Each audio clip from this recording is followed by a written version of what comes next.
Hey guys, welcome back to another video, and in today's video we are going to do the Shrine of Secrets review for the 13th of January 2021.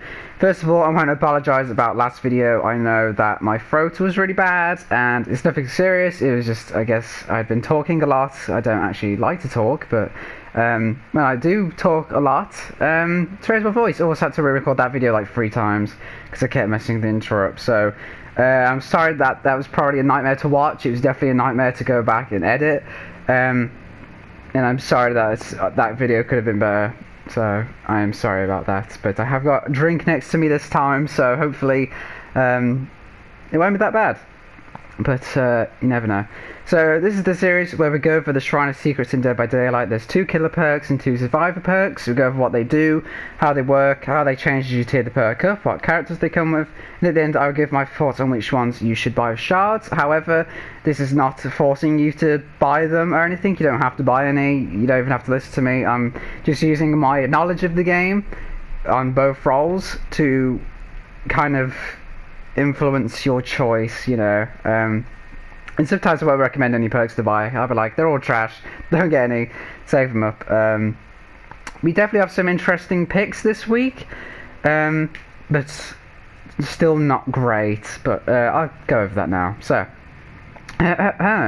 first of all, we have Breakout, which is a Yui perk, and I haven't used this one in a while. I don't play this game with friends, so I don't really have a lot of reason to use this perk, but this is a really fun one. You've probably seen this one used a lot in videos as well. So, when you are within 6 meters of a survivor being carried to the hook, you gain the haste stats effect, which makes you move at 5% increased speed.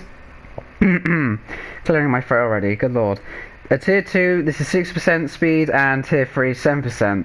And also the carried survivor's wiggle speed is increased by 20%. So basically this helps you get survivors who are being carried, you know, off the killer's back and get them to wiggle out. 20% increase is really noticeable, especially when you're the carried survivor. But you can't really see this progress when you are the survivor using Breakout. You do get the nice haste status effect, which again helps with like protection hits. The killer is obviously slowed when they're carrying survivor unless they have agitation, but most of the time this extra speed will help and just help you, you know, organize things. You'll see this a lot in like Sabo builds, so like Dead Hard, Saboteur, maybe like We're Live Forever or something maybe, or Metal of Man in some cases. Basically things to help break hooks and to just, again, help get people out of being carried pretty much. So it's a fun quirky perk like that, and again, this really helps if you're organized, but using this solo queue really doesn't do a whole lot, you know, so that's probably the only downside, so I'd say. Also, like I said, you have to be really cooperated and you have to make sure where you'll buy the killer. If you're a gen jockey or something like that, then obviously this isn't going to work. You're going to have to just use a lot of time just following the killer around, you know, doing chases and everything, and, you know, so there's a lot of organisation needed to use this perk right, but when it does work properly, then you'll definitely see it, and the effect is really nice, and it just helps your survivor friends live a little bit longer, I guess. So it's an interesting one to say the least. Next up we have Mindbreaker. Apologies about that noise. But next we have Mindbreaker, which is a Demogorgon perk, and this one is interesting. I think this got changed recently, because I'm just reading the description now, and I'm pretty sure they have changed it a bit, which is interesting. So, while repairing generators, survivors are affected by the exhausted status effect. Any existing exhaust status effect timers are paused while the survivor is repairing the generator. Pardon me again. After ending the repair action, the survivor is afflicted by the exhausted status effect for 3 seconds. At tier 2 that is 4 seconds, and tier 3 that is 5 seconds. So this one I think used to have it so the exhausted status effects on a gen only lasted while the gen was under 50% progression, I'm pretty sure, and then after that, like, nothing would happen. It looks like they've removed that now. I know Mindbreaker did get changed a little while ago, but I didn't notice they removed that part of it, which makes the perk a little more viable, but it's still kind of like a weird one to use. Basically, this prevents people from like sprint bursting away from the gen when you're coming to them, because they will stay exhausted for an extra few seconds. It also pauses already existing exhaustion timers, which is also really helpful if you're coming from Dead Hard, again, sprint burst or anything like that. It really helps. It's usually about 40 seconds to recover from that, so have them get paused and then it lasts for an extra 5 seconds once they leave the gen. It's really good. But I've used this perk a lot. Like, I've tried to like use it with things, but there really isn't anything to use it with. And even using it by itself, you might as well not be using that perk, or you might not as well not have a perk in that perk slot, or just use something different. It just, you can't really see when it's working. Again, also, I know exhaustion perks are really popular, but again, if they don't have sprint burst and if they're not doing it away from the gen, you know, some survivors now to like 99 their exhaustion. So keep that in mind. But again, for the most part, this perk's kind of pointless.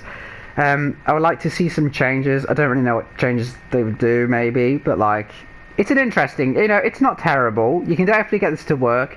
Again, if you are playing against survivors with sprint bursts and things like that, it can help, and it can help them, you know, struggle in chases a bit more, because they haven't got that distance anymore and you're right on them. And I think especially using this on Demogorgon itself doesn't really help a whole lot. It doesn't really work at this stuff. Maybe some like add-ons with the pause, but like that again, they're on gens, so it's like no. Interesting. It's interesting to say the least. There isn't too much going on with like exhaustion, I guess, so it's kind of cool to see that, and I'd like to hopefully see this buffed a bit more and maybe like properly reworked or something. I don't know, I do kind of like it. It's not bad. Next up we have Off the Record, which is A's arena perk, and apparently this is the first time it's been on the shrine. However, I'm not sure about that. I feel like I've seen this before, like a while ago, but that might have been one of the ones. That actually might have been like red herring or something, I'm not sure. So keep in mind it is a bit more expensive. It's 2,700 shards instead of 2,000 because it's its first appearance on the shrine. So this one is interesting as well. I'll just say that about all of them. They're all interesting. Once you are unhooked, or you escape from the hook yourself with like deliverance, off the record, sorry, activates for 60 seconds. A tier 2 that is 70 seconds, and a tier 3 that is 80 seconds. And while Off the Record is active, your aura will not be shown to the killer, and grunts of pain caused by injuries are reduced by 100%. So this reminds me of the perk Babysitter, which has, so when you rescue someone, they lose scratch marks, and also I think it is grunts of pain. I think I don't actually have that perk, so I can't say for sure.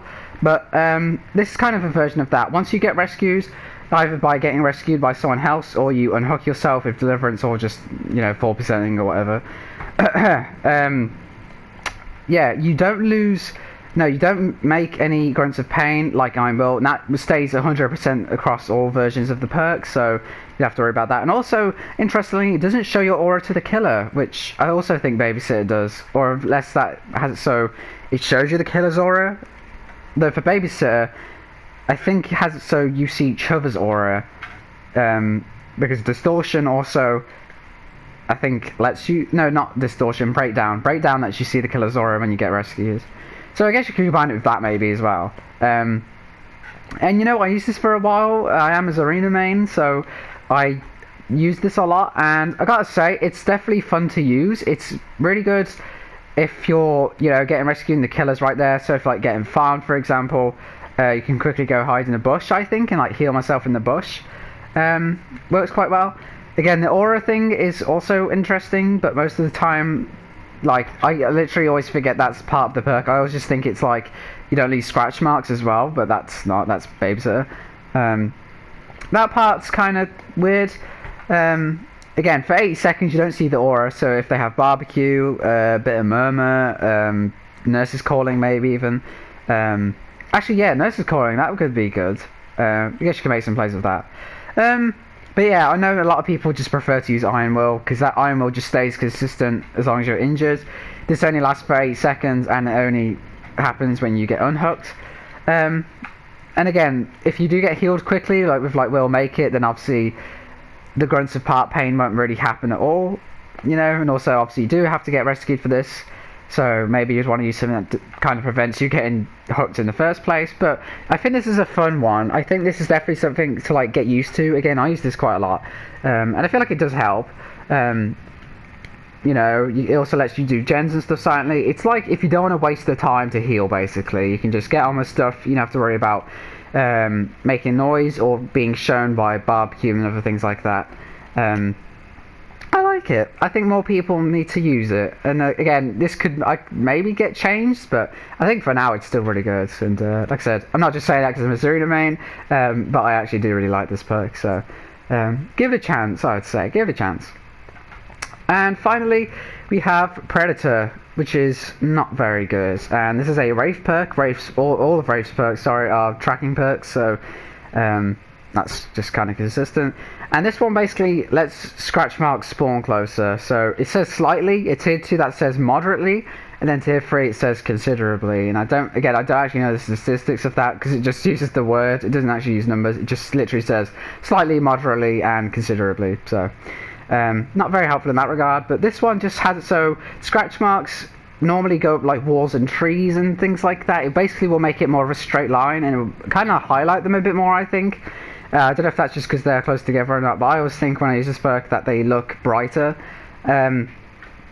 Again, this one I guess could be helpful for like newer players or just trying to get like a grasp on chasing, I guess. And again, it definitely, like, the effect is nice. Again, having it not curve trees and everything like that is really nice. I think the problem is a lot of the reworked maps and even like the old maps have it so all of the sorry about that. All the tall grass covers it up, so sometimes you'll just lose them anyway, even if you are using a perk that literally makes it easier to see scratch marks.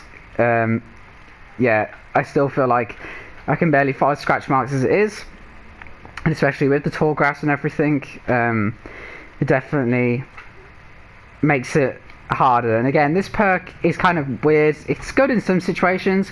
I guess on indoor maps with like Larry's maybe, or maybe with Midwich, but Midwich is confusing as it is. So again, the effect, I'm not saying, like, honestly, using this perk, the effect is noticeable. Having it in a straight line like that is really nice and organised. Less confusing. Oh my god, sorry. Less confusing, definitely. But I think on a lot of maps, and especially the reworked ones, the grass covers it too much, and I can barely follow scratch marks as it is, so I feel like this would just kind of be wasted a lot of the time. You'll feel like you're not even using this perk a lot of the time anyway, so keep that in mind. And now I'm going to give my thoughts on which ones you should buy with iridescent shards, and to be honest, I think I'm only going to recommend maybe Breakout, just if you want it, just because also Yui's other perks aren't too great. She has Any Means Necessary, which is fun, but, you know, kind of situational, and also Lucky Break, which is really bad. So I feel like it's one of those kind of like Adam, for example, where everyone like just gets deliverance when it comes on the shrine and not anything else from him. Kind of like that. Or even like last week, I think we had Nemesis on the shrine last week, and I said even like then as well, buy this perk because Oni's other perks probably aren't worth it, and you just probably get those when you choose to buy the character later on. I would probably say the same thing here. Get Breakout if you want it, and if you can organise teams and everything like that. You can't really use this solo queue. This really isn't viable solo queue. But if you have friends to play with or whatever, and you want to do some Sabo builds or whatever, you can definitely get this. So I would probably say buy this if you want to. But, you know, again, if you just want this to have this perk and not have to worry about buying Yui, because again, her other perks aren't that great. So just get those when you choose to buy the character, if you choose to buy the character. For Killer, I'm not going to recommend any, just because these are just kind of too pointless. Not pointless, well actually, yeah, pointless. Like, they're kind of, they can both would be good and work in some cases, but I feel like a lot of the time when you use them, it's basically, you might as well not be using any perk, because it's like nothing's happening. Like, I can use Predator on so many killers and play so many matches with it, and I just feel like it's just kind of meh. And Mindbreaker again is especially a bit too like weird, and it's just a bit too like not giving value, I guess, the way a perk should. And as well, off the record, I just personally like this one. I probably wouldn't say buy this one though. Maybe just get this with Zarina as a character. But for me personally, again, I'm not just saying this because I'm a Zarina main, but I'm saying this is like a perk. It's not that bad. But if you already have something like Iron Will, or like maybe even Babysitter, but again, Babysitter's pretty shit as well.